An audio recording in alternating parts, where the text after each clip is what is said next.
And now, tonight's presentation of radio's outstanding theater of thrills, Suspense.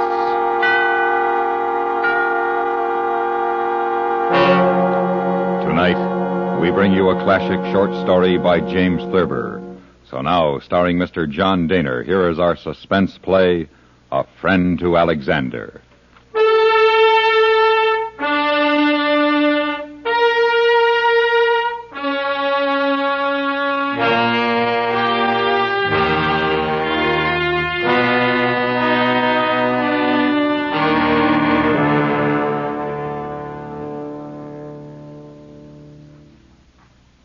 I've taken to dreaming about Aaron Burr every night. What for? How do I know what for? What for, the woman says. You do look tired, Harry. Well, a session like I had last night is worse than no sleep at all. I should look tired. Aaron Burr. He's a funny person to be dreaming about nowadays. I mean, with all the talk about the A-bombs and the H-bombs and the election and everything. I wish you'd go see Dr. Fox. Oh, nonsense. Well, maybe you need some different vitamins. Or maybe some of those new pills. Those, Starax, Aratrix. What do they call them again? Reserpine, chlorpromazine, one of the tranquilizers? No, it's another name. Oh, Ataraxix. Oh, that's Ataraxix, tranquilizers, all the same thing. Well, maybe you need some of those. They're supposed to do wonders for people. All I need is to stop seeing Aaron Burr every time I close my eyes. I don't see why you see him in your dreams. Where do you see him? Oh, places, maybe Washington Square, Bowling Green, or on Broadway. Right here in town? How odd. Well, he lived in New York, you know. I'll be talking to a woman in a Victoria, or a woman holding a white lace parasol. Oh? And suddenly there's Burr, bowing, smiling, and smelling like a carnation. Harry, will you get me a cigarette, please? Sure. He'll be telling us stories about France and getting off his insults. Here you are, Bess. Hey, when did you start smoking before breakfast? Just hold the light where I can reach it, please. All right. Who is the woman in the Victoria, Harry? What? That you dream about? Oh, how do I know people in dreams? They're nobody at all, or everybody. Well, you see Aaron Burr plainly enough. I mean, he isn't nobody or everybody. All right, but I don't know who the woman is. Maybe it's Madame Jumel or Mittens Willett or a girl I knew in high school. It's not important. Who is Mittens Willett? Well, she was a famous actress 75 years ago or so. She's buried in an old cemetery on 2nd Avenue. Oh, goodness, you're so well read. It's very sad about Mittens Willett, isn't it? Why? Why is it? Well, I mean, she probably died young. Almost all women did in those days. Oh, Harry, please, don't pace back and forth like that. You know what he did? I was standing talking to Alexander Hamilton, and Burr stepped up and slapped him in the face. Alexander Hamilton? My goodness. Yes, and then when I looked at Hamilton, who do you suppose he was? I don't know, dear. Who was he? He was my brother. The one who was killed by that drunk in the cemetery.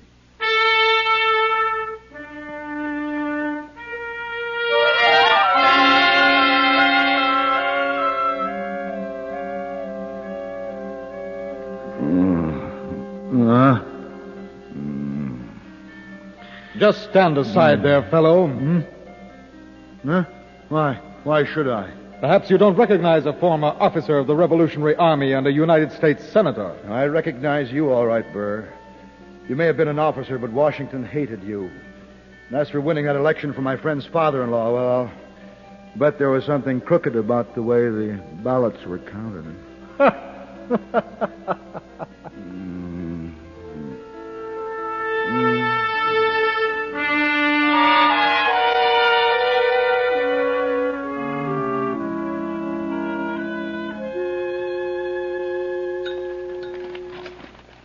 More bacon, Harry? Another egg? Did the Giants win last night? It is the Giants you like, isn't it? I wish he'd go back to France and stay there. Who, dear? Who do you think? Oh, you mean Aaron Burr. Did you dream about him again? I don't see why you dream about him all the time. Don't you think you ought to take some luminol? No. Last night he kept shoving Alexander around. Alexander? Hamilton. I certainly know him well enough by this time to call him by his first name. He hides behind my coattails every night, practically. Oh, Harry, dear. You shouldn't dwell on your nightmares or whatever they are. Ooh, that's what they are. There's no mistake about it. We ought to get out in the country over the weekend. Why don't we go to the old Drovers Inn? You like it there. Hamilton has not only become my brother Walter, but practically every guy I ever really liked. Well, that's just natural, I guess. Well, of course it is, dear. Harry, I do wish you'd go to Dr. Fox. I'm going to the zoo and feed popcorn to the rhinoceros. That makes things seem all right. For a little while, anyway.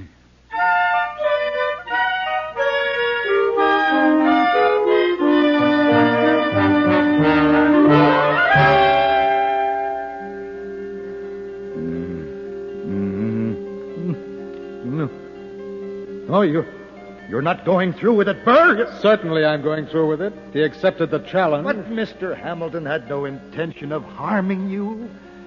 He just proved that. Your friend brought this on himself, fellow. Hamilton called me, and I use his own words, a dangerous man of whom I could detail a more despicable opinion. Well, let this be a warning that Aaron Burr brooks insult from no man. No! Don't, Burr! Alexander, look out! He's going to... Oh, no! Harry! Oh, Harry! Dear, no! wake up! Wake up, dear! Oh, Bess, find the light, please. Harry! Bess. Oh, you frightened me so. Yes, there. Oh, dear. What was it? Burr got him. He got Alexander. Oh, Bess, that dirty rotten... Harry, rotten... let me hold you. It's all right, dear. It's all right. It was just another nightmare, but it's all right. Alexander, now. he just fired into the air. He fired into the air and smiled at him, just like Walter, and then... There, Harry. Oh. There's some Neanderthals in the door here. And then Burr, that fiend, he took deliberate aim. I saw him take deliberate aim, and he killed poor Alexander in cold blood. Here, take this, Harry. Then you'll be able to go back to sleep. Yeah.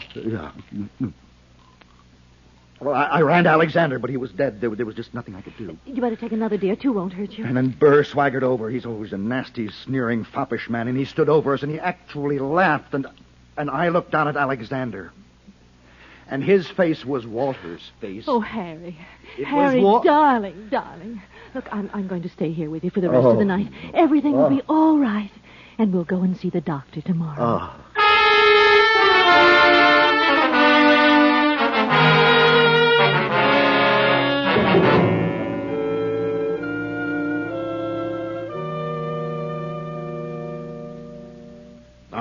just what seems to be the trouble, Mr. Andrews? Nothing seems to be the trouble. He has nightmares, Dr. Fox. Oh, I see. You look a little underweight, perhaps. Are you eating well, Mr. Andrews? Getting enough exercise? I'm not underweight. I eat the way I always have and get the same exercise. Now, Harry, your appetite certainly isn't good in the morning. Well, naturally not in the morning.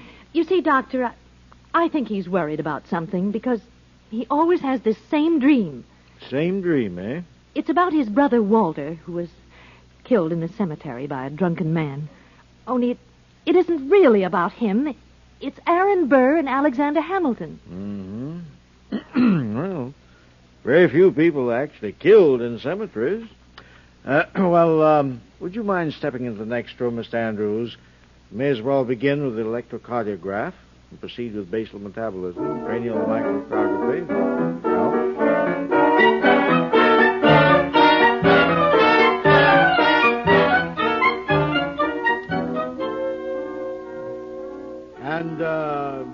So, from what we can determine thus far, I think we can say that you're in tip-top shape, Mr. Andrews. I make it a point to keep in shape.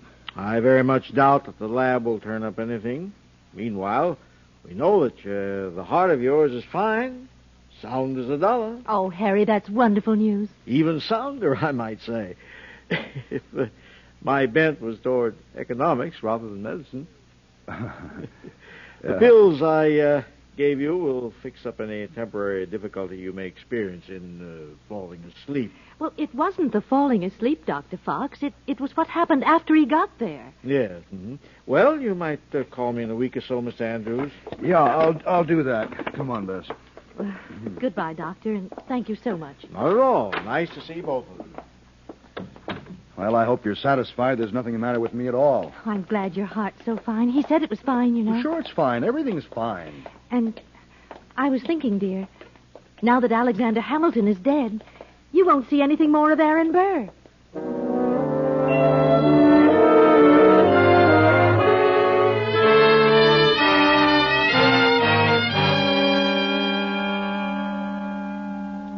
And the man says, I quit because I couldn't stand the cooking odor. Oh, Mr. Andrews, how priceless. Yeah, I thought it was rather funny myself. I fail to see the humor. I thought it rather coarse. Oh, it's you, Burr. Why don't you leave, my good man? I'll leave after I've had a talk with you, maybe, not before. I see. Lovely ladies, will you excuse me for a moment? Certainly, Mr. Burr. Come, ladies. Now, my good man. And don't you, my good man, me, you murderer. I presume you refer to the affair of honor in which I engaged Hamilton? You know darn well I do. Let me say merely that had I been called a murderer by one more nearly my equal, I should deal with him as I dealt with Hamilton. Just who are you, anyway, ubiquitous clod? I am Henry Andrews. Harry to my friends. I'm an architect. An architect. And you presume to converse with a soldier, a barrister, the second highest elective officer of the Republic, and a gentleman. Well, you may be all those things except the last one, but you disobeyed your superiors in the Army. As far as I'm concerned, your kind of lawyers are on an ethical level with jockeys. You're vice president, all right enough, but you tried to double-cross Jefferson so you'd get the top job. And don't go calling yourself a gentleman, because you deliberately shot Alexander after he had fired his bullet into the air. But I fired mine with my eyes closed. You what? Certainly. Or as my French friends say, certainement. Oh, and incidentally, don't you and your French friends try any funny business with that Mexican conquest and settlement deal either. You're liable to end up in court on a charge of treason. We were discussing my marksmanship.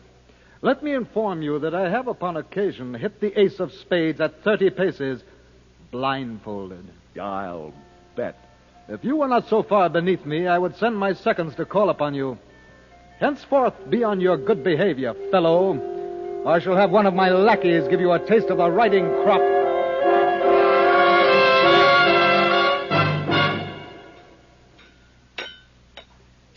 More coffee, Harry? Harry! Bess, don't! Don't do that. But you were a million miles away. No, I wasn't. I've been sitting right here. Did you have another dream about that man? Oh, I wish I'd never told you about it. Just forget it, will you? I can't forget it with you going on this way. Harry, I think you ought to see a psychiatrist. Oh, they're all quacks, a pack of quacks. Dr. Fox told you I was all right. What does he do now? What does who do now? Aaron Burr. Oh, well, he goes around bragging that he dueled Hamilton with his eyes closed. Furthermore, since you asked me, he jostles me at parties now. Harry, I've simply got to get you away from here. Maybe if you slept someplace else for a few nights. What place else? Well, why don't we go to the country for the weekend? Let's go to Lime Rock Lodge. Well, if we're going to the country, why don't we visit the Crowleys? You like them, don't you? Oh, of course I do. Bob has a pistol. And we could do a little target shooting. Well, what do you want to shoot a pistol for? I should think you'd want to get away from that. Yeah, sure. I just might have figured out how to get away from it.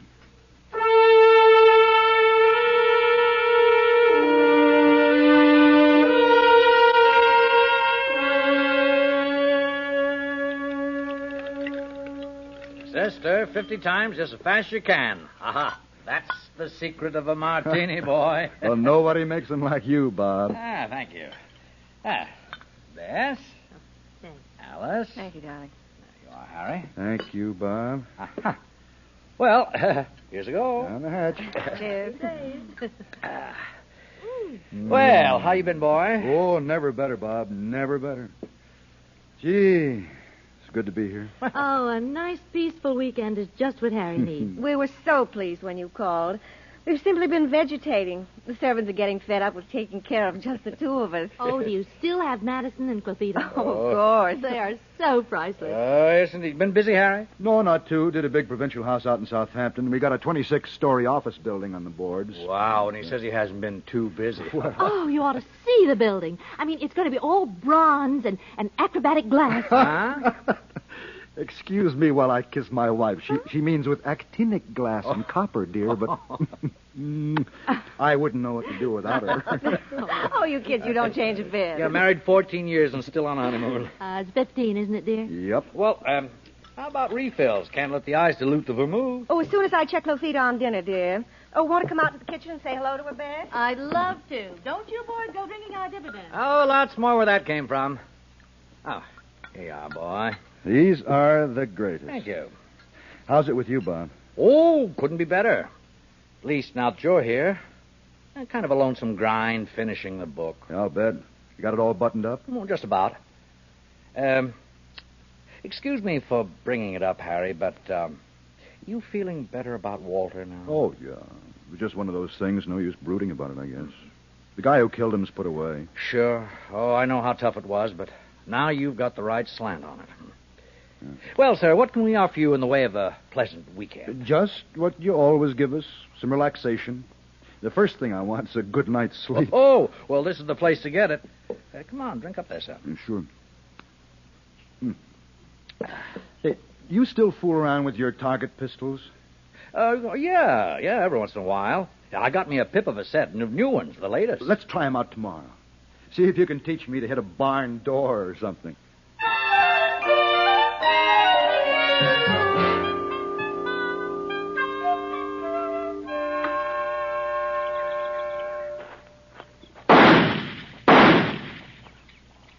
Hey, yaha! That's pretty good, Harry. Come on over, take a look. Better, huh? Oh, You think I'm getting the hang of it now? sure you are. All 6 shots from the tree and 2 of them on the target yet.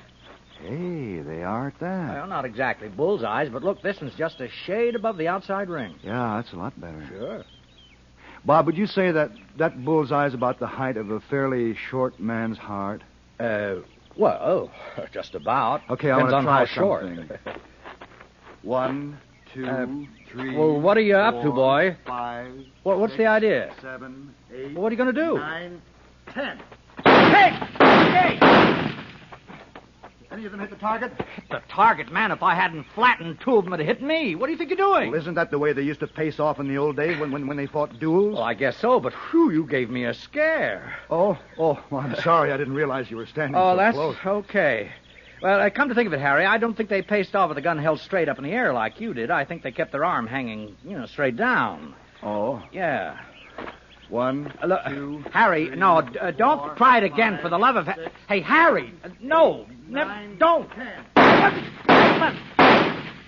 Any of them on target? How can I tell if they're on the target when... Hey, look, Harry, never close your eyes. Never fire with your eyes closed. Well, I just thought I'd try it that way. Good Lord, man, come on, give me that gun, will you? Well, sure. Here, I guess I need more practice. Not with me standing around. Well, come on, let's get back to the house and shake up a drink. Boy, I've got the jumps. I sure do. I need a lot more practice.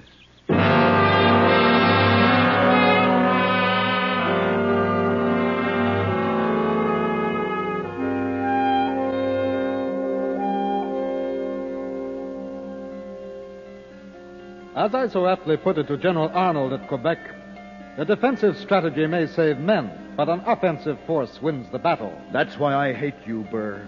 Human lives mean nothing to you. Ah, observe now who says he hates me. Henry Andrews. One Henry Andrews, an architect. Look, don't you ever push me again. One Henry Andrews, an architect. A menial laborer. Now, you just wait a minute. You have to go to college to be an architect, you know. I fail to recall the subject on the curriculum at the College of New Jersey, where I matriculated. Well, maybe they didn't teach it there, but look what College of New Jersey turned out to be. Princeton. And you're bragging.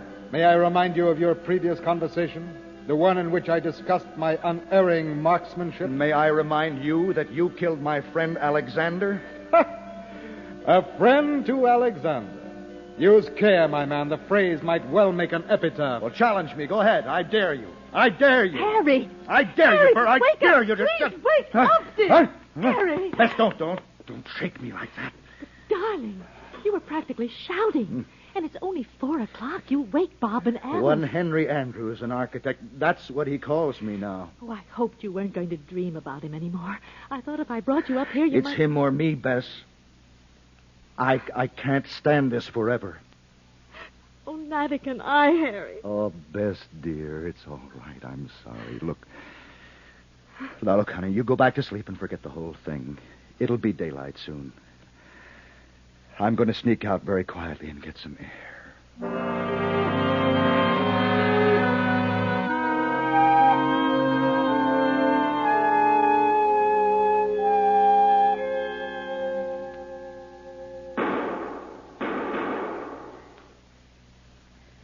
Bob? Yes, Alice, I'm awake. I heard them. Not again. I'm afraid so. He's out there peppering away at that doggone target. We better get up, Bob. Go out and get him, and I'll put on some coffee. Yeah, he'll need some. Where's that other darn slipper? Oh, I got it. Does he walk in his sleep or what? Well, Bess says he never walks in his sleep. His feet will be petrified again. Madison, too, I suppose. Tell him what you told him yesterday, that he couldn't sleep and he just went out to shoot a little. I'm so glad to see them. But I'll be so glad when they go this afternoon. Me too. Well, come on here. You know, he said a funny thing when I went out to get him yesterday. I could stand a funny thing. I'll get him one of these nights, he said. I don't suppose poor Bess can sleep through this. Let's see how she could. Better knock at her door and see if she's ready for some coffee, too. Bob, what's wrong with Harry anyway? Search me. I guess it's like Clothilde said. He just seems to have the shoots.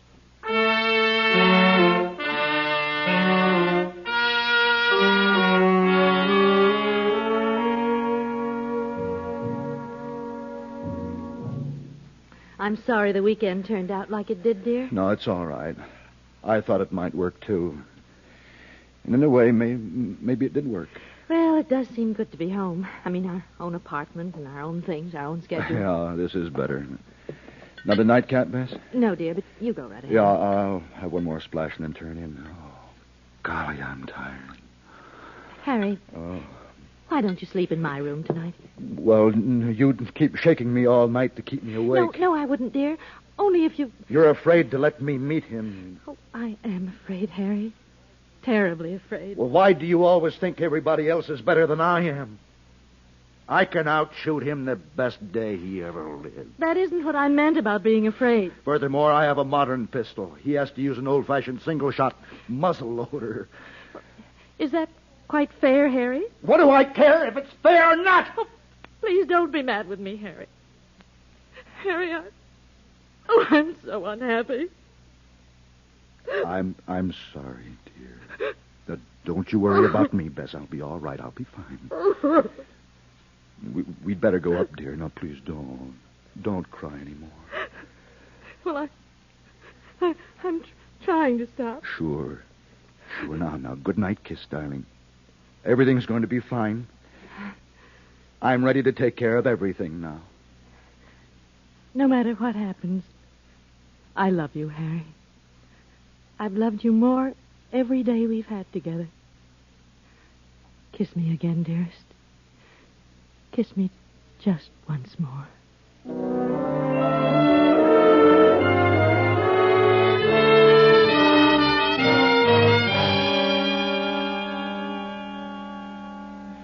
Very well, Andrews. My code as a gentleman will permit no further insolence. If you insist upon ending it thus, I do insist. I assume your blindfold is secure. I assume yours is. And we have agreed upon 10 paces. Well, are you ready, fellow? You bet I am. 1, 2, 3, 4, 5, 6, 7.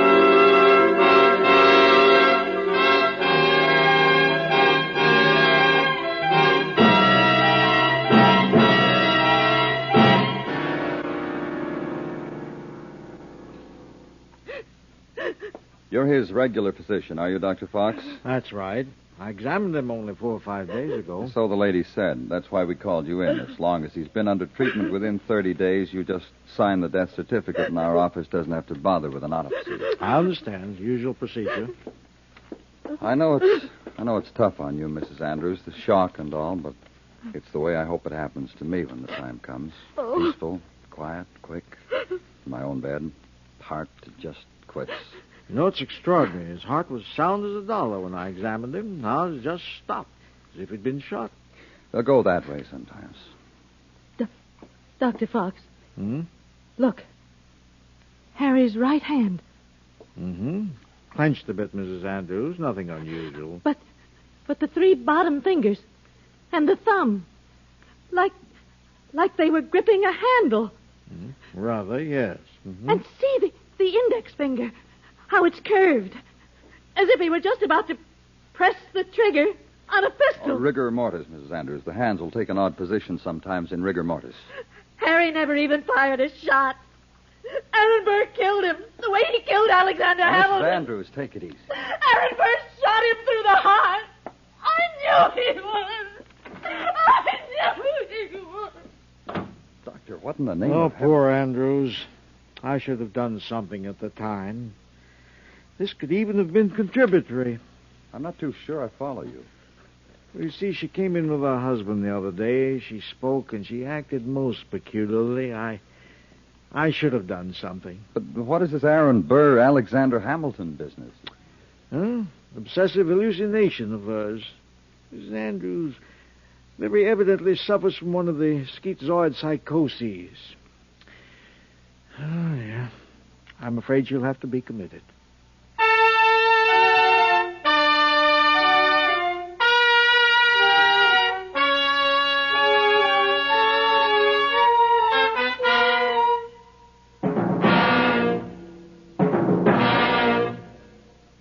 Suspense, in which Mr. John Daner starred in tonight's presentation of A Friend to Alexander. Be sure to join us again when we bring you another presentation of radio's outstanding theater of thrills. That's next time on Suspense.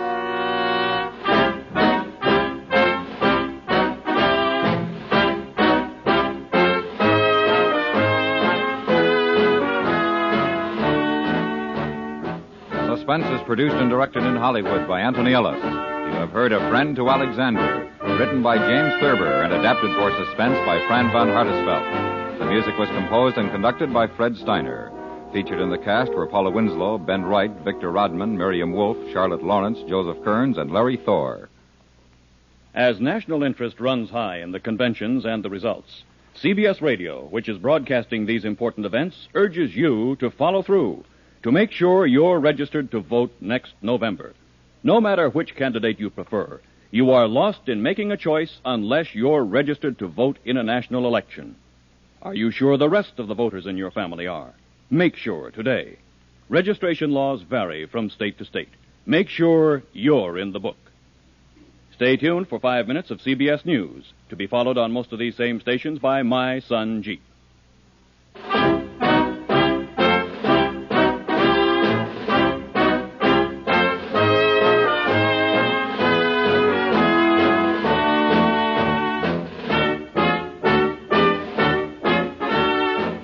Tonight, attend the Democratic Convention with the CBS Radio Network.